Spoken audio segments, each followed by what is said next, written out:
அனைவருக்கும் வணக்கம். இன்று உங்கள் எல்லோருக்கும் தெரியும், இலங்கை, ஆசிய பசிபிக் நாடுகளில் ஒரு அசாதாரண வெப்ப சூழ்நிலை ஒன்று காணப்படுகின்றது. கடந்த பல வருடங்களையும் விட இந்த வருடம் மிக கூடுதலான வெப்பநிலை தற்சமயம் நிலவுகின்றது. குறிப்பாக அதிலையும் நேற்று கூட வடமாகாணம் வவுனியா மாவட்டத்தில் கூடுதலான வெப்பநிலை பதிவு செய்யப்பட்டிருக்கு. இந்த வெப்பநிலை உங்கள் எல்லோருக்கும் தெரியும். இதை காலநிலை மாற்றம் என்று கூறுவார்கள், எல் நைனோ என்று கூறுகிறார்கள். இந்த காலநிலை மாற்றத்தால் ஏற்படுற மிகப்பெரிய தாக்கம் ஆகும். இந்த வெப்பநிலை தாக்கத்தால் கண்ணில் எவ்வாறான பாதிப்புகள் ஏற்படும், கண் சுகாதாரத்தை நாங்கள் எவ்வாறு பாதுகாக்க வேண்டும் என்பது மிக முக்கியம். உங்கள் எல்லோருக்கும் தெரியும், வானிலை மற்றும் காலநிலை நிபுணர்களின் கருத்தின்படி இந்த வெப்பநிலை அடுத்த வாரம் இன்னும் கூடுதலாக இருக்க வேண்டும் எதிர்பார்க்கப்படுகின்றது. இந்த வெப்பநிலை காரணமாக கண் சுகாதாரம் எவ்வாறு பாதிக்கப்படும் என்றதான் மக்கள் அறிந்திருக்க வேண்டும். உங்கள் எல்லோருக்கும் தெரியும், வெப்பநிலை கூடியிருக்க எங்களுடைய உடம்பில் வியர்வை கூடுதலாக இருக்கும், நீர்ச்சத்து குறையும். நீர்ச்சத்து குறைந்த உடனே எங்களுக்கு தெரியும், எங்களோட கண் ஆரோக்கியமாக இருக்கிறதுக்கு கண்ணீர் படலம், கண்ணீர் மிக முக்கியமானது. அப்போ நீர்ச்சத்து குறைய கண்ணீர் சுரக்கிறதுன்ற அளவு எல்லோருக்கும் குறைவாக இருக்கும். அதிலையும் முதியவர்களுக்கு கூடுதலான குறைவாக காணப்படும். அதே நேரம் இந்த வெப்பநிலை காரணமாக உங்களுடைய கண்ணில் கருவெளிக்கு மேலே ஒரு கண்ணீர் படலம் இருக்குது. அதுதான் பார்வைக்கு தேவையான பகுதி. அப்போ இந்த கண்ணீர் படலத்தில் இருக்கிற அந்த நீருடைய அளவு வெகு குறைவாக குறைக்கப்படும். அதாவது உங்களுக்கு தெரியும், அதாவது என்ன சொல்கிற இவாப்பரேஷன். அப்போ இவ்வாறு குறைந்த உடனே என்ன நடக்கும் என்றால், எங்களுடைய கண்ணீரில் இருக்கிற உப்புண்ட அளவு சடுதியாக கூடும். அப்போ அந்த உப்புண்ட அளவு கூடினோன்னு கண் என்ன நடக்கும் என்றால், அந்த கண்ணீர் சுரக்கிறது குறையும், கண்ணீருண்ட அதாவது அளவு பரிமாற்றம், உப்புண்ட அளவு பரிமாற்றம் மாறும். இவ்வாறு மாறினோன்னு கண் என்ன நடக்கும், கண்ணில் அரிப்பு ஏற்படும். கண் அரிக்க தொடங்கும், கண் சிவக்கும், வெளிச்சத்தை பார்க்க கூச்சம் வரும். மற்றது இந்த கண்ணீர் குறைவால் அவர்களுக்கு ஒரு நாளாந்த வேலை செய்ய தலையடி, கண்ணோ இவ்வாறான காரணங்கள் வரும். அப்போ இது இந்த வெப்பநிலையால் வந்ததே ஒழிய இது ஒரு வருத்தம் அல்ல. இன்னொன்று உங்களுக்கு தெரியும், இந்த சூரிய வெளிச்சம் உங்களுக்கு தெரியும் இப்போ கூடுதலாக இருக்குது. 8 தொடக்கம் 4 மணி வரையும் இந்த காலப்பகுதியில் புற கதிர், அதாவது யூவி லைட், புற ஊதா கதிர் என்று கூறுவார்கள், அதன் தாக்கம் கூடுதலாக தற்சமயம் இருக்கிறதால எங்களுடைய முதியவர்களுக்கு, வயது 40-50க்கு மேற்பட்டவர்களுக்கு இந்த புற ஊதா தாக்கம் யூவி லைட்டால் வெண்புற ஏற்படுற கூடுதலான வெண்புரை ஏற்படுறதுக்கு சந்தர்ப்பம் இருக்குது. அதே நேரத்தில் இந்த டெரிஜியம் கூறுவார்கள். எங்களுடைய நாடு டெரிஜியம் பெல்ட், அதாவது கருவெளிக்கு மேலால் ஒரு சவ்வு வளர்றது, அதனுடைய எங்களோட மத்திய தரக்கோட்டில் அதுக்குள்ள தான் நாங்கள் இருக்கிறோம் இலங்கையில். இந்த புற ஊதா கதிர் தாக்கத்தால் இது கூடுதலாக இந்த டெரிஜியா வாரத்துக்கு கூடுதலாக இருக்கும். உங்களுக்கு தெரியும், இந்த சூரிய வெளிச்சத்திலேயும் பல பேர் வேலைக்கு போக வேண்டிய சந்தர்ப்பம் இருக்குது. சில பேர் வெளியில் இருந்தாலும் போவாங்க. அப்போ இது நீங்கள் இது சம்பந்தமாக நீங்கள் குழப்பமடைய தேவையில்லை. பணம் ஒன்றும் செலவு செய்யாமல் இலகுவான சில காரியங்களை நடைமுறைப்படுத்துறதன் ஊடாக இந்த வெக்க காலத்தில் இந்த கண் சுகாதாரத்தை பேணி கண் பாதிப்பு ஏற்படாமல் பார்த்து கொள்ளக்கூடியதாக இருக்கும்.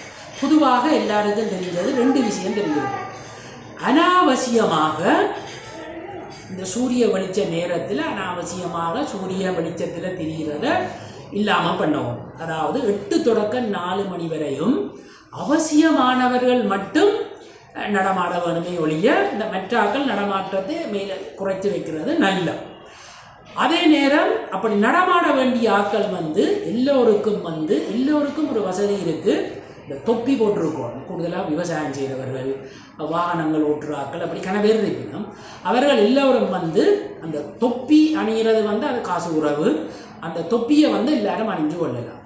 வசதி உள்ளவர்கள் வேணுமென்றால் யூவி 400 அப்சோர்பன்ட்டு கண்ணாடி இருக்குது, அங்கீகாரம் பெற்ற கடையில் வாங்கி போடலாம். அதை நான் சொல்கிறது எல்லாருக்கும் அது இயலாது. அதை விளங்கி கொள்ளுங்கோ.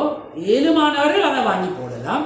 ஆனால் மற்ற எல்லாரும் தொப்பி போடுறதுல உங்களுக்கு ஒரு பிரச்சனையும் வரப்போகிறது. அப்போ அவ்வாறு போடுறதால இந்த புற ஊதா கதிர் தாக்கம் வந்து குறைவாக இருக்கும். மற்றது நான் கூறிய மாதிரி நீர்ச்சத்து உங்களுக்கு தெரியும், அடிக்கடி எல்லோரும் கூறினோம், பொது வைத்திய நிபுணர்லேருந்து எல்லோரும் கூறினோம், நீர்ச்சத்து உங்களுக்கு ஒரு நாளைக்கு 2.5 லிட்டர் 4 லிட்டர் குடிக்கிறார்கள் தண்ணி. இப்போ கொஞ்சம் கூடுதலாக குடிக்கணும். தயவு செய்து அது எல்லா வீட்லேயும் தண்ணி இருக்குது. மற்ற வடமாநிலத்தில் கிணறுல தண்ணி, இது காசு சிலதே இல்லை. தயவு செய்து இந்த தண்ணீர் குடிக்கிறத கூட்டவும். தண்ணீர் குடிக்கிறத கூட்டினா உடம்புல நீர்ச்சத்து கூடும், அதே நேரத்தில் உங்களுடைய கண்ணீர் சுரப்பு கூடும், கண்ணீரில் வந்து நல்ல கண்ணீர் வர்றதுக்கு சந்தர்ப்பம் இருக்கும். அவ்வாறு செய்கிறதால உங்களுக்கு கண் வந்து சாதாரண தொழிற்பாடு பாதிக்கப்படையாமல் இருக்கும். அப்போ இது வந்து மிக முக்கியமானது.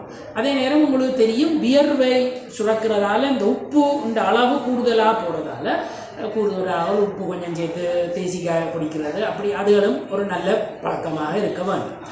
இந்த 2 விஷயமும் நாங்கள் செய்கிறதோட இப்போ அதிர்ஷ்டவசமாக நீங்கள் பார்க்க வேண்டிய விஷயம் என்னென்றால், இந்த வெக்க காலங்களில் சொல்லுவார்கள் கண் வருத்தம் வாரன்னு கூறுவார்கள். ஏதோ எங்களுடைய இந்த நாட்டில் தற்சமயம் இலங்கை முழுக்க அதிர்ஷ்டவசமாக இந்த கண் நோய் வேகமாக பரவவும் இல்லை, கண் நோய் பெருசாக இல்லை. அப்போ நீங்கள் இதே அப்படியே கண் நோய் வராமல் இருக்கிறது இந்த வெக்க காலத்தில் மிக முக்கியம். அப்போ அதுக்கு வந்து மிக முக்கியமாக சில நடைமுறைகளை பின்பற்ற வேணும். ஏன் இந்த கண் நோய் வெக்க காலத்தில் வரும்? அது உங்களுக்கு தெரியும், கண்ணீர் குறைஞ்சோன்னா கண்ணீர் அடிக்க தொடரும். கண்ணீர் அடித்தோன்னே நாங்கள் எங்களோட கண்களை கசக்குவோம். அப்போ இந்த கண்களை கசக்கிறதால கண் அங்கே இங்கே தொட்டுட்டு கண்ணை கசக்கிறதால எங்கேயாவது இந்த கண் வருத்தம் இருக்கிறாக்கள் வந்து இந்த கண்ணை கசக்கிறதால அப்படியே அது வேகமாக பெறும். தயவு செய்து மக்களை கேட்டுக்கொள்வது என்னென்னா, இப்போ எங்களுக்கு கண் வருத்தம் வந்தால் இந்த வெக்கைக்கு தாங்கி பிடிக்கிறது கஷ்டமாக இருக்கும். ஆனபடியாக தயவு செய்து இந்த கண் வருத்தம் வராமல் பார்க்குறது தான் நல்லது. கண் வருத்தம் வராமல் பார்க்குறது மிக இலகுவான வேலை. நீங்கள் வீடுகளில் இருந்து வெளியில் பாடசாலைக்கு போகலாம், மாணவர்கள் தொழிலுக்கு போகலாம், கடைக்கு போகலாம், எங்கே போனாலும் அடிக்கடி அந்த முந்தி கொரோனா காலம் மாதிரி அடிக்கடி சவுக்காரம் போட்டு கையை கழுவோம். வீட்டுக்கு வெளியில் போயிட்டு திருப்பி வரைக்கும் சவுக்காரம் போட்டு கையை கழுவோணும். கண்ணில் கண்டபடி கைப்படாமல் பார்த்துக்கொள்ள வேண்டும். அப்போ இந்த மேற்கூறிய ஒரு 4 விஷயம்தான் இருக்குது. தொப்பி போடுறது சரி, வசதி இருந்தால் கண்ணாடி போடலாம், வெளியில் வலிக்கிடு. இயலுமானவரை தேவையில்லாமல் வெளியில் வலிக்கிடாமல் இருக்கிறத நல்ல மட்டு தொடக்கனாலும் கூடுதலாக இந்த வயது போனவர்கள் அவர்களுக்கு பெருசாக தேவைப்படாது போடுறது. அதே நேரம் இந்த தண்ணி கட்டாயம் நீர் அருந்த வேணும். கைகளை கழுவுறதன் ஊடாக இந்த புற ஊதா கதிர்த்தாக்கம், கண்ணின்ற உப்புண்ட அளவு, கண்ணீர் எல்லாம் நீங்கள் சாதாரணமாக இருந்தால் உங்களுக்கு கண் சுகாதாரமும் பாதிக்கப்படாது. கண்ணில் இந்த வெக்க காலத்தால் பிரச்சனை ஏற்படாமல் நீங்கள் பாதுகாத்து கொள்ளலாம். இது இவ்வளவும் எளிய நடைமுறை. கண் வைத்திய நிபுணரையோ ஒரு வைத்தியரையோ போய் சந்திக்க வேண்டிய தேவை. சரி, உங்களுக்கு அப்படி போயும் கண் வறட்சின்னு கூறுவார்கள். கண்ணீர் குறைகிறது, கண்ணீரின் அளவு கண் கடிக்கிற மாதிரி இருக்கும் என்றால் உங்களுக்கு தெரியும், மருந்து வாங்குறேன்டா டாக்டர்ன்ற ப்ரிஸ்கிரிப்ஷன் இருக்கணும். ஆனால் கண்ணீர் வாங்குறது, அதாவது கண்ணீர் என்றால் ரிஃப்ரெஷ் இயர்ஸ் இருக்குது, செயற்கை கண்ணீர். செயற்கை கண்ணீர் வாங்குறதுக்கு டாக்டர்ன்ற ப்ரிஸ்கிரிப்ஷன் தேவையில்லை. ஒரு அங்கீகரிக்கப்பட்ட ஃபார்மசியில் போய் நீங்கள் இந்த கண்ணீரை வாங்கலாம். அப்போ இந்த லேசான கண் வறட்சி மாதிரி இருக்கிற ஆக்கள் ஒரு படிநீல நீர் நான் சொன்னது வராமல் பாதுகாக்கிறது. அப்படி இருக்கிற ஆக்கள் டாக்டர்கிட்டையோ கிளினிக்குகளுக்கோ போய் நேரத்தை வீணாக்க தேவையில்லை. இந்த செயற்கை கண்ணீரை வாங்கி போடுறதால கண்ணுக்கு ஒரு பாதிப்பும் இல்லை. மோசமாக பாதிக்கப்பட்டவர்கள் மட்டும் கண் வைத்திய நிபுணரோ அல்லது கண் கிளினிக்கோ அல்லது அருகில் உள்ள ஆஸ்பத்திரியில் போய் ஒருக்கா கண்ணை காட்டும். இப்போ இது வந்து உங்களுக்கு இதுகளை நீங்கள் ஒரு ஒரு சாதாரண நடைமுறை விஷயங்கள் இதுகளை கடைப்பிடிக்கிறதால இந்த இனி வார 2-3 மாதம் இந்த அதிக வெப்பத்திலிருந்து உங்களுடைய கண்களை பாதுகாத்து கொள்ளக்கூடியதாக இருக்கும். குறிப்பாக மாணவர்கள் உங்களுக்கு தெரியும், நீங்கள் பாடசாலையில் விளையாடிவியல் டியூஷனுக்கு போகிறது அப்படி வெளிக்கிட்டு தெரிகிறது கூட தயவு செய்து தொப்பி அணிய வேணும். சகலரும் குத்த பையன் பாரத்தை குறைச்சி தண்ணீர் போத்தலின்ற அளவை கொஞ்சம் கூட்டி தண்ணீரை குடிக்கணும். வீட்டில் போட்டு விதைக்க சவுக்காரம் போட்டு கை கழுவி, அதாவது அந்த பொது சுகாதாரத்தை வடிவாக மெயின்டைன் பண்ணுறதால இந்த மாணவர்களுக்கு வந்து இதில் பாதிப்பு ஏற்படுறதை தவிர்த்து கொள்ளலாம். மற்றவங்களுக்கு தெரியும், அரசாங்கம் அறிவிச்சிருக்கு இந்த சூரிய வெளிச்சம் பகல் நேரங்களில் அந்த வெளிக்கல நிகழ்வுகள் அதுகளெல்லாம் நடத்துகிறத வந்து இயலுமானவரை தவிர்க்க சொல்லி போட்டு.